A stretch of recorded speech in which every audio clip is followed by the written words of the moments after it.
am the Tinkering Turtle, and today we're going to do an unboxing and assembly video for the Magicycle Cruiser step-thru. Full disclosure, this bike was donated to my YouTube channel, but part of the agreement, as always, is that I will give my honest opinion about the bike. I plan on doing a series of videos. The first one will be today, unboxing and assembly.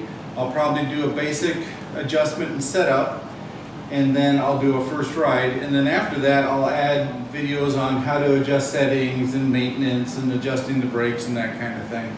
But those will be down the road a bit. Let's get to it.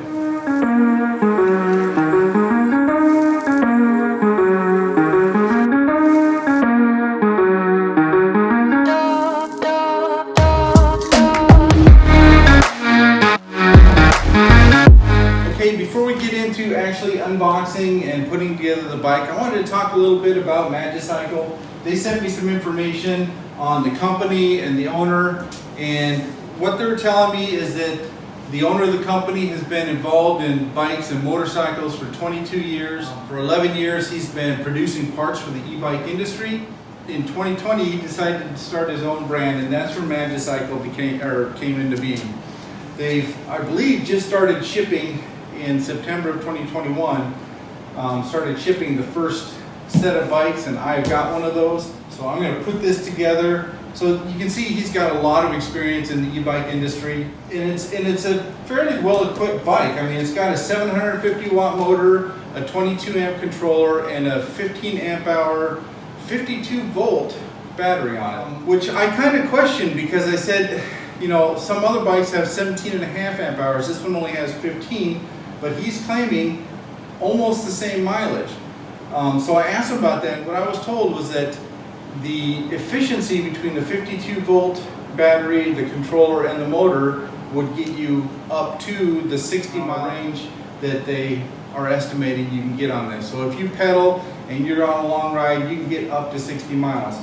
Probably not someone my weight, but maybe someone slightly smaller. I'm going to be running the max that this bike should be able to handle, which is 275 pounds. They do claim also that you can get 20 to 30 miles just off throttle alone.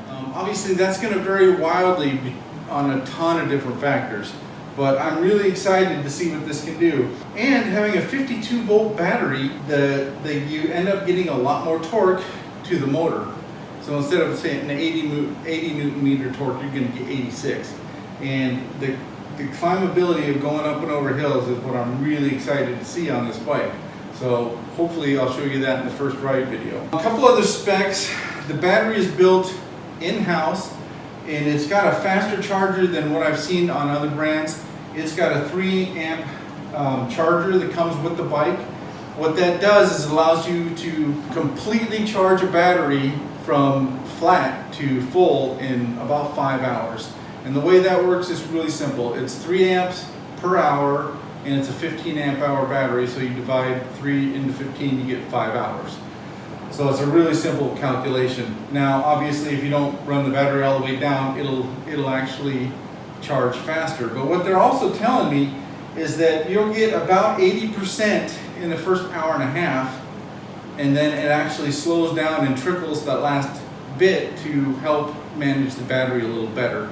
So you can get an 80% charge very quickly most of the time. It comes with a color display, dual action, mechanical brakes. It's got a bunch of different gifts in the package. We'll go over that as I open it up. And it's got a really good price, as at the time of this taping, the step-thru they're offering, normal retail would be about $1,700. They're offering it right now for $1,350, and it ships sometime in October. The Cruiser style is a little bit more expensive. It's, I believe, $1,399, but it's also a $1,700 bike that they're discounting for right now. So if you are interested, you might want to take a look while they have these special offers running. So without waiting any further, let's open up the box and see what you're doing. Now, I'm a big guy, so one way for me to do this is simply to cut the strap with your razor, and then I can open up the top and I can actually lift the bike out because I'm a bigger guy. But not everybody is as big as I am. So I'm going to show another method that was posted on the Magicycle Facebook group, which if you guys get a chance, you should go over there and join the group. I've got the link in the description of this video, and have them have other riders help you out, and if you have questions, Magicycle representatives will answer you. I mean, it's a great resource, and you should do that. But anyway, one of the other purchasers posted a way to get the bike out of the box without having to lift it all the way out by yourself. And what he did is he flipped the box over on his top, opened the bottom of the box, pulled all the loose stuff that he could get out of it, flipped it back over, and then lifted the box off the bike. So that's what I'm going to try to do right now and show you guys how to do that, because that's probably going to be the easier way versus trying to muscle it out of the box by yourself. So let's go.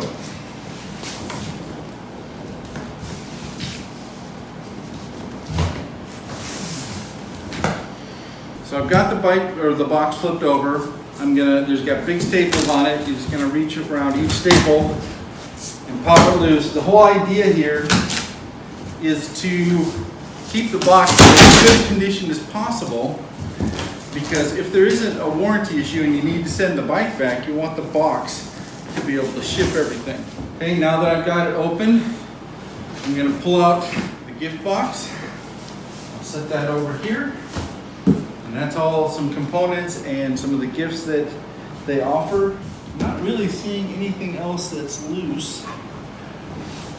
So I think I'm ready to flip it over. Now when I flip it back over, I'm going to take this and I'm going to fold it down so when it flips over, it lands on the tires and the base that they've got in here. See, now the box is right side up again. All the flaps are laid out, and I simply come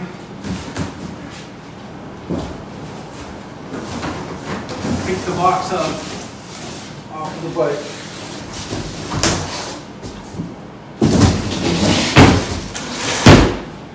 And the bike is out. Now, one of the things I'm going to note right off the bat is they've got a nice isolating pad that isolates the bike within the center of the box, which is really important for shipping, and I can't stress that enough to these e-bike manufacturers. You've got to isolate the bike in the box. You can't let the bike flop around in the box, because that's where you get damage. They've also got a cardboard isolator back here, which is good, but I also would like to see one up front. Overall, I'm going to say the packaging on this is reasonable. It could be slightly better. Obviously, being a brand new e-bike manufacturer, I'm sure they'll get better with that over time. Another thing I'd like to point out is they have these real reinforced pads at a couple of spots strategically placed in the box to stop it from slamming out through the cardboard, which is good.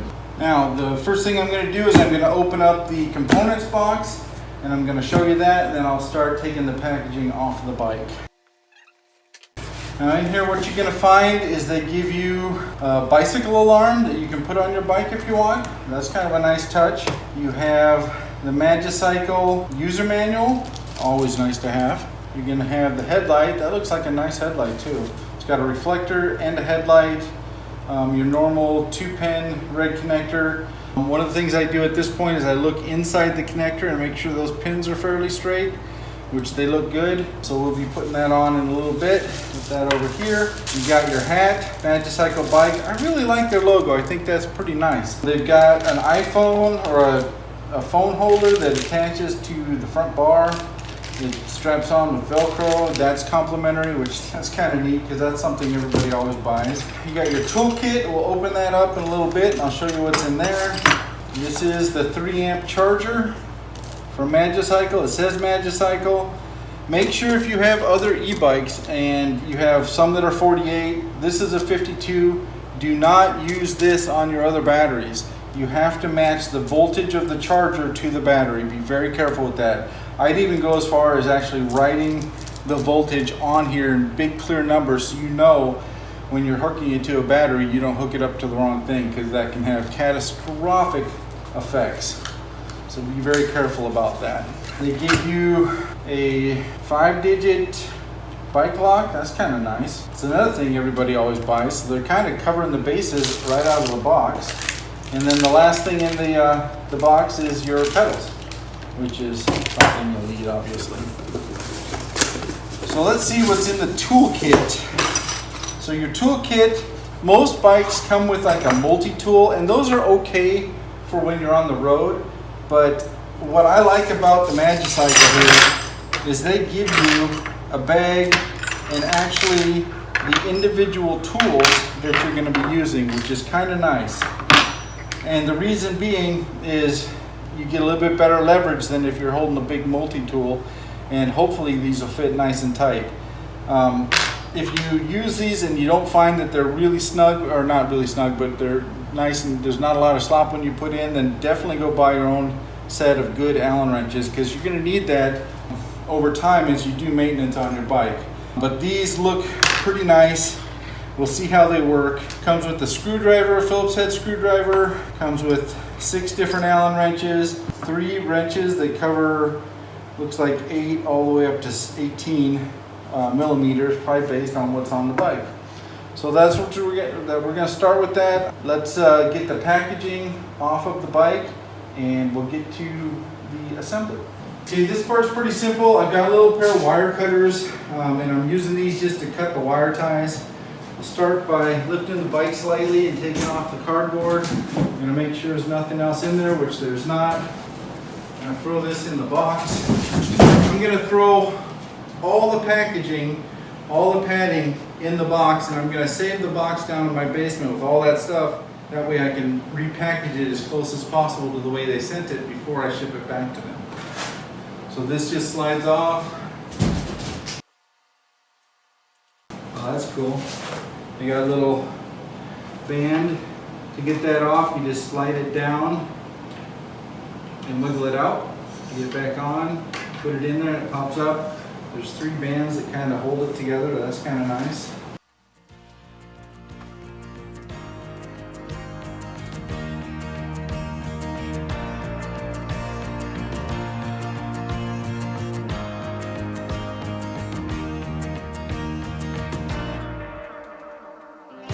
Now after I take the front tire off, this isn't going to be super stable. So what I want to do is take the front tire and lean it on there a little bit to give it some stability while I finish on the back side, taking off some of the packaging.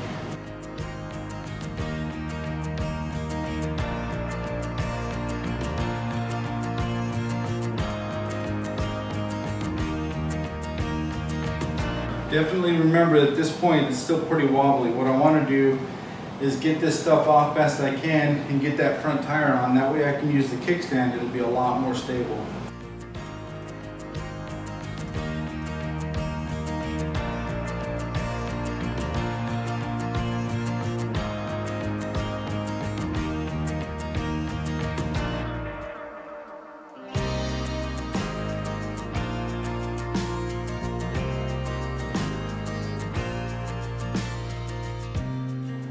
Okay, I got the majority of the packing off. There's just a few things left. There's a protective plastic piece that holds the forks in the right position to each other.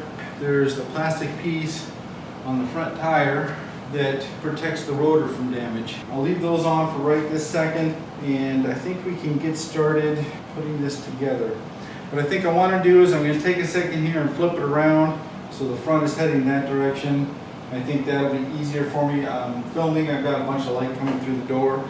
I don't want the camera picking that up. So far, I'm looking over it. I'm not seeing, any damage, honestly, which is kind of nice. It's got the nice Magicycle logo on the front. I'm not seeing any marks on the forks or the frame. I think it came pretty good. Oh, there's also a plastic piece back here protecting the derailleur, which is nice. It doesn't look like it has an actual derailleur guard.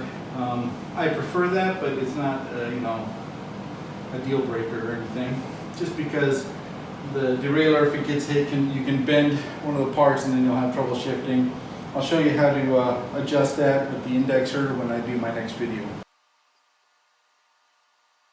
Alright, the first step we want to do is we want to get the handlebars up and out of the way of putting the front tire on. So you're going to take, I'm going to show you this closer. So you're going to take these 4 bolts out and this front bracket will come off.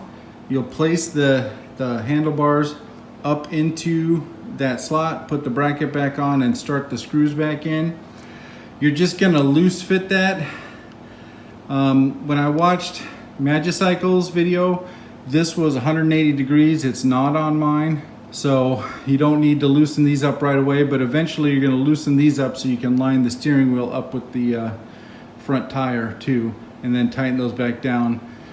For assembly, you don't need to mess with the top bolt. A lot of people make the mistake of thinking that if you tighten up the tight bolt or the top bolt, it'll hold this firm and won't let it go back and forth. That's not what it's intended to do. So the top bolt sets the compression for the forks up through the head tube. So don't mess with the top bolt. If you need to realign your stem, then just loosen the 2 bolts on the side and straighten up your handlebars to the tire, and then tighten those back down. Don't over tighten. This is aluminum parts and you definitely don't want to strip them out. So I'm going to use the 4mm Allen wrench that came with the toolkit, and I'm going to pull out the 4 bolts. Be careful here because this is a little bit wobbly and you don't want the bike falling over and damaging it.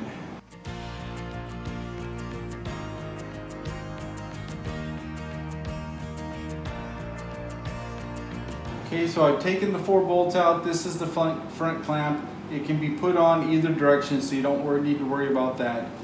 Now all you're going to do is you're going to bring the handlebars up. So you're just going to put it up on the stem, and there's hash marks you want to center up kind of on that bracket.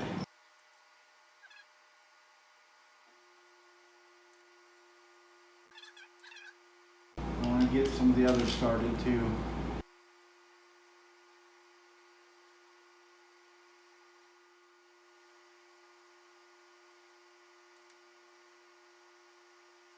So I don't need to tighten these down all the way yet.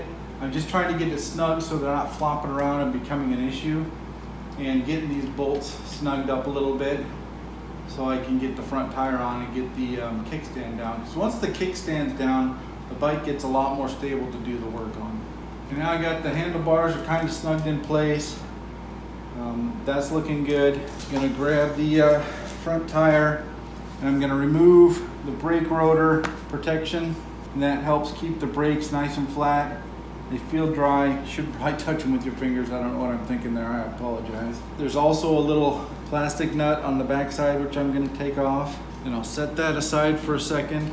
Now, one thing I noticed is I'm not seeing any kind of protector here in between the pads. That's not good. You don't want to squeeze the handles, brake handles, until the rotor's in place. If you squeeze them, that piston in there could go too far and it can ruin the caliper. So be very careful not to squeeze the brakes until the front tire and that rotor is in between those pads. Okay, so the next step is to release the front axle here, and you're gonna have to unscrew it. When it comes out, you're gonna notice a spring. It's got a small side and a big side. The small side goes towards the tire, the big side goes away. And you're gonna wanna make sure you don't lose that, and they're on both sides of the axle. And you slide the axle out. You should be able to just lift the bike up off of it and set it down on the ground. And that is the protective piece for the bike. I'll set that aside. So now that I got that protective piece off the bike, I'm gonna lift up the bike and I'm gonna slide it down so they hold on to the nuts on the sides. The brake rotor will go inside the brake calipers. If you have a hard time lining it up, you can take the brake caliper off and then put it back on after you're done. But hopefully I'll be able to do this just by myself by lifting it up, sliding the bike in place. Now that I've got that, put down the kickstand. I'm not done. The bike is leaning over quite a bit, so I want to lift it up. You don't want to tighten up the axle with it laying over on the kickstand. You want to make sure that the tire is centered in the fork. So you want to make sure these are seated all the way down on both sides. You'll take your axle, and it's got that spring that I talked about, with the little side going towards the tire, and you'll slide it in the end. One thing, there's been a lot of debate on different bike sides about which side the clamp goes on. The clamp, from what I've read, usually goes on the brake rotor side. That's just pretty standard. And I don't know if that has to do with it, if it goes the other way, if the threads will loosen up over time, but most people say to put it on this side, so I do. The other thing I do is when I clamp it down, I always clamp it in the up position.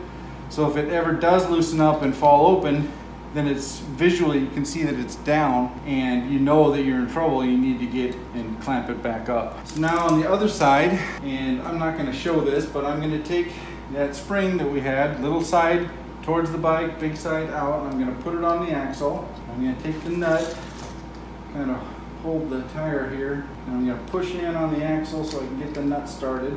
Now I'm just going to tighten up the bolt. Just going to tighten it up, and I'm going to get it close. But again, I don't want to tighten it up with it leaning over on the kickstand. So right now I'm twisting the nut on the other side, and I'm testing the lever to see where I can get to a point where I can cam it up over the thing. And I think that's right about where I need to be. So I'm going to now lift the bike straight up. I'm going to check the width on either side of the fork, and I'm going to make sure that's seated down, and I'm going to clamp that up. I want to go a little tighter than that. You want this fairly tight. So now the front tire is on the bike.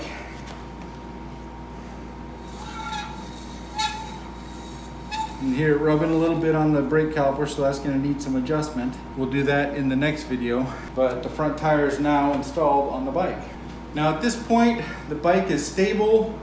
It's not all tightened down or adjusted, but I want to get the battery off and start it charging, because the battery takes, like I said, between 3 and 5 hours to charge up, and I can't get but a ride until I have this thing charged.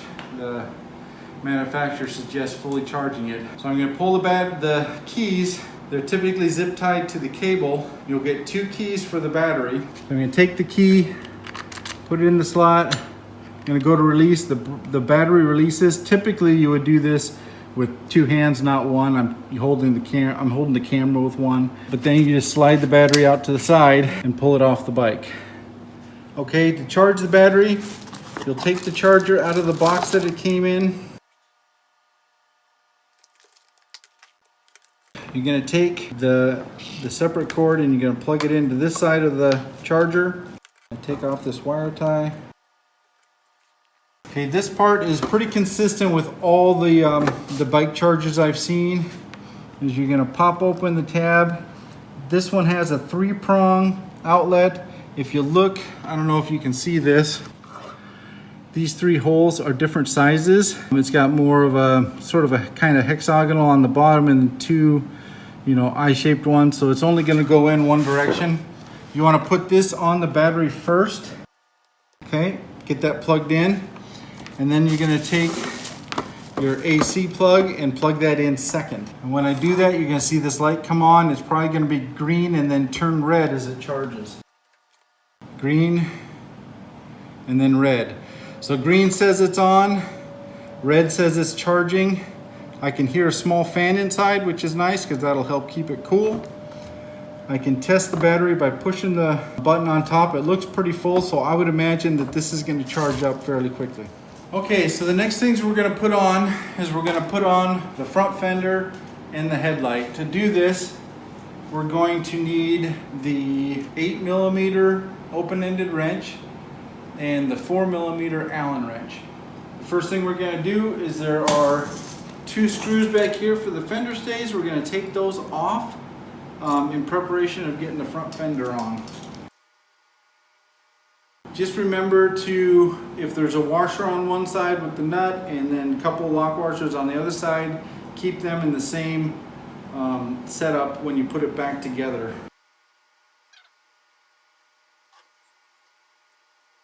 So I got both of those off. Now I'm going to take the fender. I'm going to slide it up on the wheel. If you push it down, you can get this bracket in front of the fork, span stay, whatever that's called.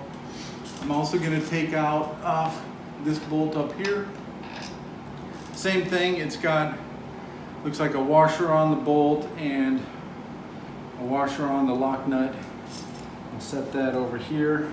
So what I like to do here, which is a little different than the video that Magicycle put out, is I'm going to take this bolt that I just took off of here. I'm going to put it through the bracket on the fender, slide it in place. I'm going to put the washer and the nut on the back side. I'm not going to tighten it up, I'm just going to snug it down so it doesn't fall off. Now I'm going to take the washer and nut. Okay, so now I'm going to take the washer and lock nut and then the bolt. I'm going to run bolt through the fender stay, through the bracket, and then put the washer and nut on the back side of the little bracket here on the forks. I'm going to use the open-ended wrench to hold the nut while I tighten it up. And I'm going to go ahead and just snug this down for now. And I'm going to repeat the process for the other side. Okay, just get the nut started, put the wrench on it. I'm going to use the Allen wrench. This is pretty tough from this side of the bike, and I know you're not getting a great view of it, but it's pretty straightforward. Righty tighty, lefty loosey. Okay, I'm going to take a look at the fender now, make sure that it looks okay. Short of tightening this one, which will help this, I think the back looks alright, so I'm going to go ahead and tighten up both of the bolts so they're nice and snug. That way these won't move. Okay, those are tightened down nice. Now I'm going to use the 10mm side and still the 4mm Allen wrench to snug up this bracket and light here. Okay, now that it's getting kind of snug, I want to lift up, and as I tighten this up I want to make sure this fender bracket kind of stays so it's centered on the tire. This is kind of the tricky part because you want everything to stay kind of squared up, and it's not super easy to accomplish. So that's pretty tight. The fender's centered, which is nice. Now I'm going to grab the screwdriver and the 8mm wrench. I'm going to put the wrench back here. I'm going to snug this up a little bit. Tighten that up so the headlight's going forward. I did end up using my own screwdriver because the screwdriver that came with it didn't fit real well. Now I'm going to take the connectors. Again, there's 2 pins inside the connector, and then there's a red tab inside the male end and a red slot inside the female end. You want to line up that tab and slot and push these connectors straight together. Do not twist. If you bend over those little pins, your headlight won't work. So I'm going to go ahead and line those up and push it together. And that's a nice connection. And the front fender is on. The only thing left to do at this point is to put on the pedals. Okay, so the pedals are clearly marked left and right. That corresponds with the left and the right side of the bike. So I'm going to take the right pedal and I'm going to toss it on the other side. And the left pedal goes on the left side of the bike, the same bike side as the rotors. The easy way to remember how to screw these in, because they're both reverse threads, right or left hand on one side, right or left, the opposite on the other, is when you're tightening it up, is you'll rotate it towards the front of the bike. So as you put it on here, get it started, it'll rotate towards the front of the bike. In this case, counterclockwise for the left hand. Then you're going to take the 16mm open-ended wrench to tighten it up. It is a good idea to put Loctite on these so they don't back out and get loose, but definitely make sure you get these nice and snug. Okay, and that's the one. I will complete the process the same on the other side. So to put this one off, it's the same thing. Instead of going counterclockwise though, I want to go clockwise. Again, rotating towards the front of the bike when you're putting them on. Take the 16mm and snug that down good and tight. And the last thing to do to complete the assembly of the bike is to pop this protective piece off the back derailleur, and the bike is assembled at this point. So now that the bike's assembled, I have to go over it and do all the adjustments, adjust the brakes, adjust the derailleur if needed, and adjust the seat post height, double check, maybe adjust the screen orientation. I definitely need to tighten these down. I haven't done that yet. I will do it in the next video. And tighten up the stem on the steer tube as well. That'll all be in the next video. The next video is going to be basic adjustments across the entire bike, but that's how you do the assembly. If you have any questions or concerns, put a question down in comments of the video and I'll try to get back to you as soon as I can. I've applied for an affiliate link for Magicycle. If you want to support my channel, take a look for that in the description. It won't be up probably when the video hits, but I'll try to add it in as soon as they get me approved. And I think you get a discount and I get a little kickback for it. The Facebook link to the Facebook groups is in the description below. Definitely join the Facebook group and help. Even if you don't need the help with the bike, maybe you can help someone else, and that's a big deal. So don't hesitate to join that, and that's where I'll be posting updates and new videos. So it's a good place or good thing to be on that Facebook group and kind of see what goes on. I think that's it for today. Thanks for watching, and I will catch you next time.